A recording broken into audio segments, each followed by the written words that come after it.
Hey there everybody, it's Mark Crilley. I'm back with another how to draw video. This is going to be a paper craft video actually, showing a process for a new little project I've come up with, taking a teacup and turning it into a bowl of ramen. Now of course you need to have a teacup of some kind, sort of Asian style. I think actually a Western teacup might work for this project as well, although they're a little larger in width, and so you would adjust accordingly. Now what I've done is I've traced around the lip of this teacup to get this circle here, but what I want to show you first of all, maybe not all in real time, is that what you're trying to do is make a new circle within that circle, a circle within a circle. And this is going to give you the actual size. If you make it the size of the lip of the cup, you won't be able to fit it into the cup. If you make it too small, it'll sink all the way down and look sort of like a half-filled bowl of ramen, and no customer will accept that. So let me go ahead and finish this up in time-lapse. I'll be right back. Alright, so I've got my circle drawn, and I'm going in with a kind of a pale beige. You know, really what you need is a super pale yellow. Unfortunately, I don't have that as a marker, so I'm using this kind of beige color, because the noodles themselves are a kind of a pale yellow, and maybe I can sort of adjust by way of colored pencil or something later on. But I'm just going to start with a base layer of marker. The truth is, a lot of this is going to get covered up with the various ingredients that we make, like the meat and so forth that goes on top. So you don't have to get too worried about perfection in terms of this illustration of the noodles. All right, let me go ahead and grab my pencil. So I'm going to just start making fairly randomly little lines for where these, where I want the page to remain white. And again, you know, the goal of this project is just to have fun, so don't worry about making, you know, photorealistic noodles or whatever. Just throw in whatever lines you feel like. It's going to be quite forgiving. As I said, the ingredients are going to cover up a lot of this anyway, and if you do labor over this part a lot, you may feel slightly foolish for having devoted too much time to something that gets covered up a lot. So let's go ahead and finish up this line part in time-lapse. Alright, so now I'm going in with a sort of brown, golden brown color that's going to be the broth, and the job now, somewhat painstakingly, is to color around those lines. But again, no need for perfection here. You just want the sort of basic look of noodles. Now, one other way to do this would be just to make the whole thing kind of a brown color, and then try to get an opaque shade of yellowish white gouache, I suppose, to put all this in. I couldn't decide which is more laborious really between those two, so I'm doing the sort of filling in the spaces approach. So again, I'll go ahead and finish this off in time-lapse, and we may add just a few more details. Alright, now this is looking a little too much like spaghetti or something to me, so I'm going in with watercolor, and I'm going to sort of go on top of this with a somewhat washed out mix of brownish paint, and hopefully the effect we'll get is that some of these noodles are rising up to the top, some of them are submerged beneath the broth, the tantalizingly delicious broth. And so if you do have watercolors on hand, this would be a nice thing to do as sort of a finishing touch. Otherwise, you know, I think colored pencil, you might be able to pull off some of this in colored pencil. So give me a moment, I'm going to touch this up in time-lapse, and then we'll move on to the next part, which will be fun. That is coming up with these various ingredients, the all-important ingredients that go on top of a bowl of ramen.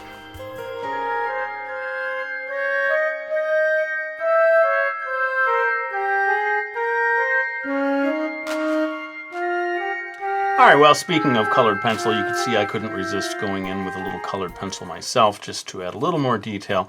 This, after saying that you didn't have to bother with the details, I couldn't resist. What can I say? Old habits die hard. Now, I've got a separate sheet of paper here to show you how I'm going to do some of the little elements that go on top of your bowl of ramen. And why don't we start with something pretty easy, and that is the egg. Now, I would say the main thing here is to try to get a sense of the proportion between the egg you're drawing and the bowl of ramen itself. Some bowls of ramen in Japan are quite massive, but I'm going to try to... What do you think? That actually looks a little too large, come to think of it. I'm going to go ahead and, on the fly, reduce the size of this. Now, the boiled egg tends to be sliced in half. And you see the yolk, of course, that way. And later on, we're going to be adding color, which is really what will make this much more convincing. But for now, let's go ahead and just drop in the yolk, which is, of course, should be as close to perfectly round as you can get. Later on, I'll add color to all of this, but that's going to be the egg that goes on top of it. Now I'm going to do like a couple of slices of meat. Those of you who've had Japanese-style ramen, you will know that it always comes with at least 2 or 3 pieces of pork that has been very lovingly prepared. I'm sure it's been sort of marinated and maybe even grilled or something to make it extra flavorful. So I'm going to do 2 slices of meat that are, more or less the same size, but of course you don't want them to be exactly the same shape. And I'm leaving an area over here that's sort of the fatty layer. And then down here is where the meat is going to go. Again, we're going to be adding color. I'm going to be doing it mostly in watercolor. Maybe doing this same sort of combination of watercolor and colored pencil that I was doing before. Marker, you know me, I'm always throwing everything at it that I can. And the next thing I think we need to do is probably the simplest of them all. It's got to be, and that is the sheet of seaweed, or nori, as it's called in Japan. And again, trying to get the right size for this is maybe the main thing, and I'm going to be adding color to that a lot. Now the other stuff that we're adding, oh right, there's one more thing that has to be drawn. Some of this stuff, believe it or not, doesn't even have to be drawn. We can just sort of add the shape of it. Now there's this thing that you see in Japan that is made of kind of fish paste, and it has this wavy shape to it. Now later on we're going to have to cut this out with scissors, so depending on what a glutton for punishment you are, think about how many of these little shapes you want on the outside. And then on the inside is this sort of curly-cue of pink color, which I'm sure is pretty much decorative, but it's this is something you see in, to me it's part of the classic bowl of ramen. And now I suppose I can go ahead and start adding color. Give me a second, I'm going to grab my watercolors. And I've mixed up a sort of pinkish brown color for the meat, the oniku, which, unless you're vegetarian, is going to be a sort of classic ingredient of a bowl of ramen. And that, by using watercolor, I find that watercolor can almost gives you a kind of a texture without you even trying. It just, as it dries, it sort of tends, in my case, tends to dry a little unevenly. And that actually is very helpful for conveying that meat-like texture. Now I'm going to, that was a very reddish color of brown. I don't know how much that's showing up there, but now I'm going to go to a slightly more pure shape of brown. And what you see on Japanese bowls of ramen is that the egg has been soaked in broth or soy sauce or something, and so it has just a little bit of brown along the edge, this hard-boiled or slightly soft-boiled, it seems to me. Egg. Now, I would normally try to do that in watercolor, but I do think that there's this uniquely orangish yellow color for the eggs in Japan, for the yolk. And I thought this colored pencil actually gives me that color that I want. And for this next one, the nori, that is to say the seaweed, the sort of square of seaweed, I'm actually going to go for the darkest green, dropping stuff, the darkest green marker that I have. But even that is not dark enough to simulate nori. So I'm going in here about as hard as I can, but I'm going to resort to taking a black Prismacolor, a trusty, some might say, a trusty black Prismacolor to finish this off. And so, yeah, that's unfortunately, I don't have the green that's dark enough. But actually, there's method to my madness, because in going on top of this with black colored pencil, it helps you to suggest the texture of a sheet of seaweed. So let me go ahead and I'm going to finish this up because this is a little time consuming. I'll finish this up in time lapse, and then we'll be back to work on our little slice of fish paste that I think really is a classic ingredient on any bowl of ramen. All right, so there you go. That's the nori, the seaweed, and I'm coming in with a bright pink. You want to kind of find a bright pink. In fact, I should go ahead and erase this line because I don't want it to show through too much. This fish paste thing, which I believe is called Naruto. Naruto, boy, that sounds familiar. Is got this very bright, artificially bright pink sort of curly Q in the middle. And so you want to get that in there, and I think colored pencil is a good choice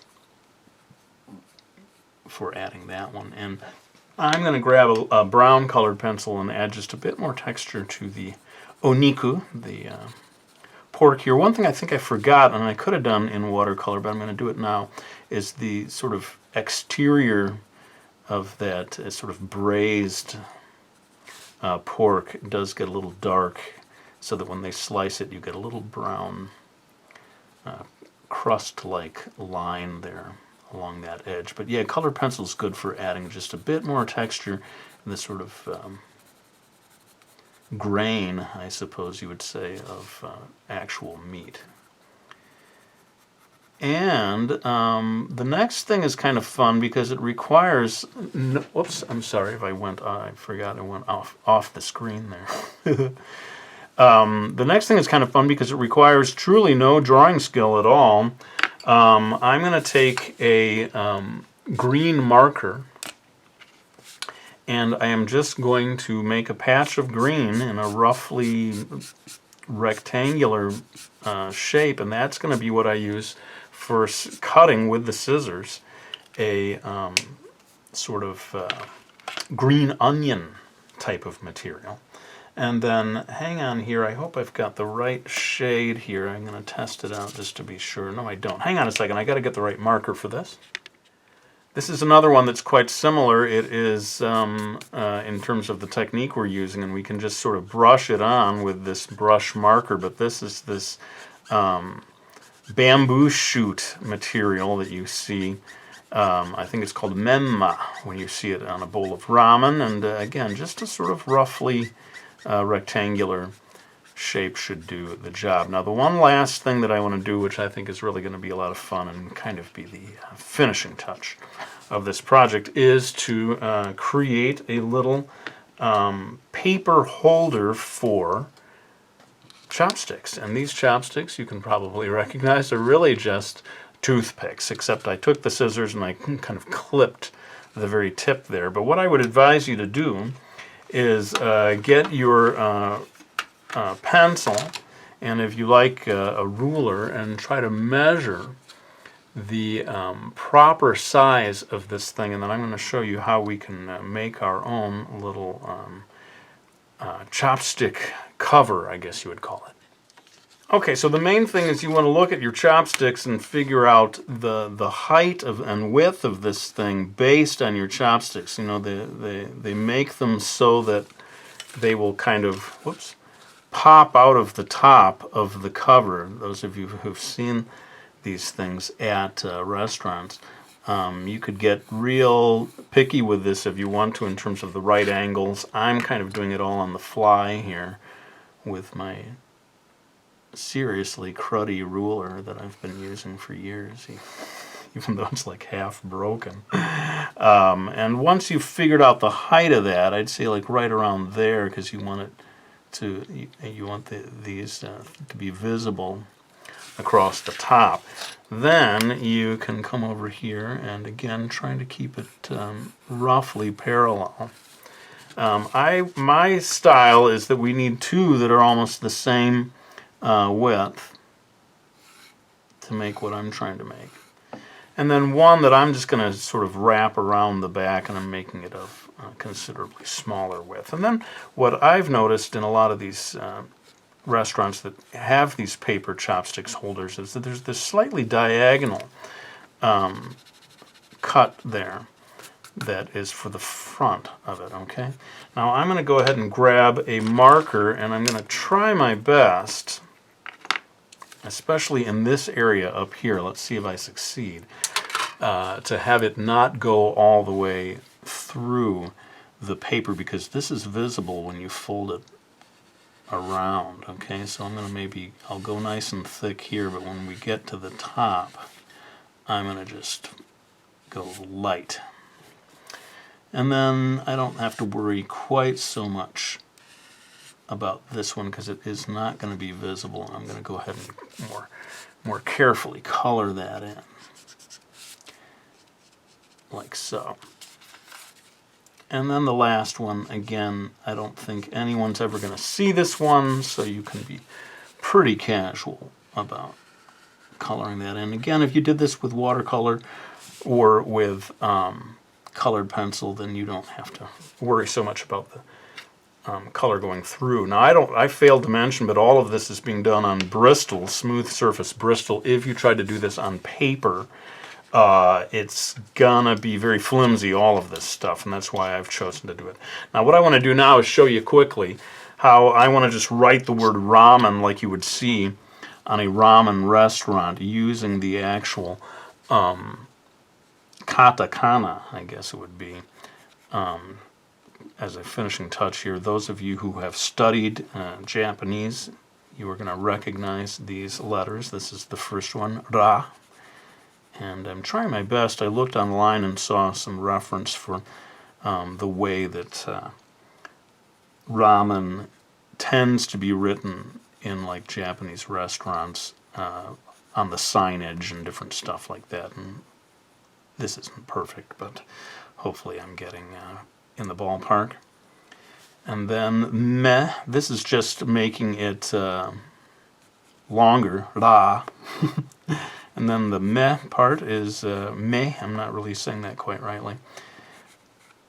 This is the katakana for the me, ra, me. And then the final one is n. So I'm going to go ahead and do that real quick. I don't know why I'm doing this real time. I should have just sped through this. But some of you who have not practiced so much, one thing that happens when they do sort of calligraphy style is that this top part of the n sound from the ramen actually can connect just a little bit.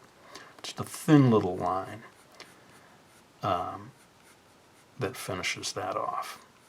And what I'm going to do now in time-lapse, thank goodness, is just ink this in to make it good and black. Now for ease in folding of this, I would advise get yourself a pair of scissors and just sort of score across that line that will make it a lot easier to get a good crisp fold there.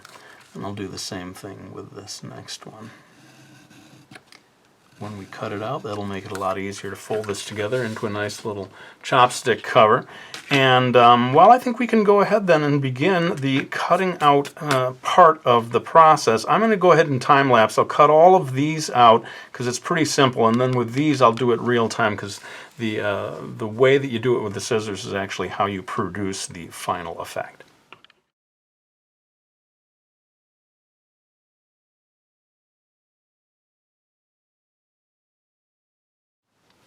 All right, well, we've got all of our various playing pieces here, except no, we don't, because we still have a couple of things left to do here. As I said, this all comes through with the scissor work here, and what I've done is I've decided to color both sides of this, so as to, you know, even if one flips over accidentally, you're still going to get the right color. In fact, if you had the dedication and devotion to this project, you could do both sides of the meat and the egg and the nori if you wanted to. But at this point, once you've got this with the same color on both sides, you can cut it into just strips, and you don't want them to be perfectly even, because these little pieces of nemma, or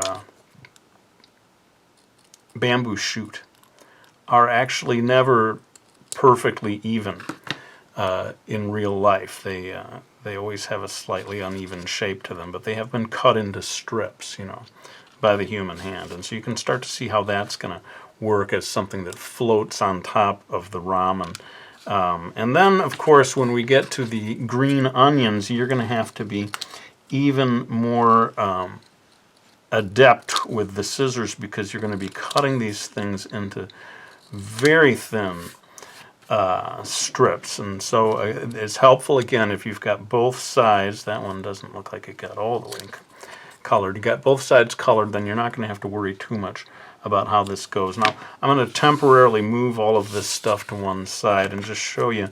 Cut it into little strips, roughly to make it proportional to the ramen, which is to say pretty darned thin. You could hardly make it too thin, only too thick, I'd say. So just go ahead and get all of those like so. Be careful you don't trim your own fingers as it gets, as on the last one, it gets a little challenging. But the fun part here, when we get to the end of it, is that you're just going to take your fingers and try to curl these things into little balls, almost, so as to make them resemble the green onions, you know, little curly cues of green onions. So you can see me doing that. And you could, in fact, if they're a little too long even, you could clip these in half and sort of double them up and have even more green onions. So let's go ahead and do that, and I'll finish that off in time lapse and maybe come back and show you how you can assemble this into your little chopstick holder. All right, so you can see by curling them up that it starts to resemble, at least a little bit, green onions that are going to be sprinkled on top of that. Now I wanted to show you how this is made so that you can fold it like so, and then hopefully fold around the back one more time, and you end up with your little pouch that you can put the chopsticks into. I think I need to trim this, and maybe that is the advantage. If you measured a little more carefully, you wouldn't have discrepancies like that. But I'm going to go ahead and grab a quick little piece of tape to hold it together in the back. All right, so once you've got that assembled, you can take your little toothpick chopsticks and slide them in there, and voila, you have your very own little chopstick holder that can go next to your bowl of ramen. I'm going to do one last thing that's a little bit fancy, because I want this to have a nice slick surface to it, so I've come up with a little trick for doing that. So what I've done is I've just grabbed a thing of clear plastic Scotch tape, which hopefully many of you even have just lying around the house, and I cut myself a strip of it, and unfortunately it's not quite wide enough to cover the entire thing in one go, but I'm going to slap this on top of a good 2/3 of it, and that's going to start to give me the shiny surface that I want. Hang on, I'm going to get a second strip to finish it off. And let's hopefully get this so it doesn't overlap too much and call too much attention to itself. And that, my friends, is very nearly the end of it. What I'm going to do now is take the scissors and cut this out all in time-lapse, and then I'm going to show you how I intend to prop it up a little bit as it goes into the teacup. Okay, so we've got our ramen cut out here, and here's the last thing that you need to do if you want to get this to work perfectly. Get your teacup, and I've used like kneaded eraser here, but you could find like Play-Doh or almost anything that you can mold into a shape that becomes like a little table inside here. Otherwise, there's nothing to support this. But if you do have something down there, then you can just sort of drop this in, and there you have the surface of your bowl of ramen. And now it's the fun part, folks, where we can add a couple of slices of meat. We can add that egg. We can put in, of course, our little Naruto. And the memang. Lest we forget the all-important nori, the seaweed.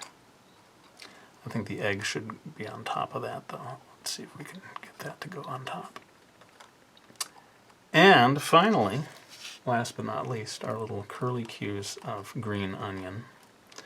And what happened to my nice little side chopsticks? Looking a little small for this bowl of ramen. It's maybe a gigantic bowl of ramen. Now what I want to do is take this downstairs so we can get a sort of an angled view of it, and you're not looking straight down on top of it. See if we can get that illusion of a real bowl of ramen.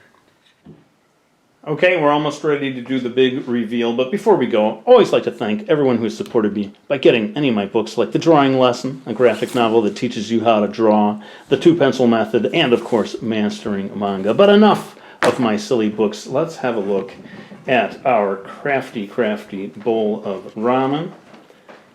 I'll zoom in a little so you can see the details. What do you think? Did it turn out believable?